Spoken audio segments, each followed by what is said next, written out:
Menyandang daerah penghasil daging terbesar Sumatera Selatan dan menjadi lokasi proyek pengembangan kerbau dan sapi nasional.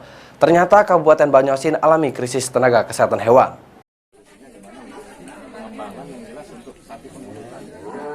Menyandang daerah penghasil daging terbesar Sumatera Selatan dan menjadi lokasi proyek pengembangan kerbau dan sapi nasional. Ternyata Banyuasin krisis tenaga kesehatan hewan yang hanya ada 2 dokter hewan.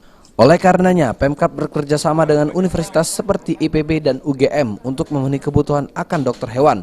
Terbaru Pemkab Banyuasin mendirikan 2 pusat kesehatan hewan yang berada di Kecamatan Sembawa dan Tanjung Lago.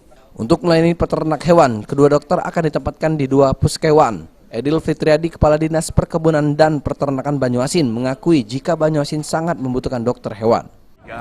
Tiga tenaga dokter hewan, yang satu promosi, dokter hewan Wiga itu dipromosi menjadi Kepala Rumah Sakit Hewan Provinsi Selatan. Otomatis kita hanya ada 2 dokter hewan Sabta dan dokter hewan Peri. Idealnya setiap kecamatan itu punya dokter hewan.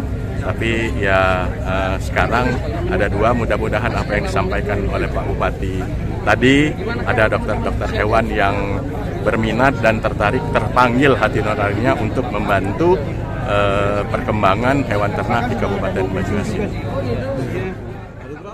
Selain bekerja sama dengan pihak universitas, DPRD Banyuasin juga tengah menyiapkan raperda peternakan yang memungkinkan Pemkab memiliki lebih banyak dokter hewan. Sulaiman, PAL TV.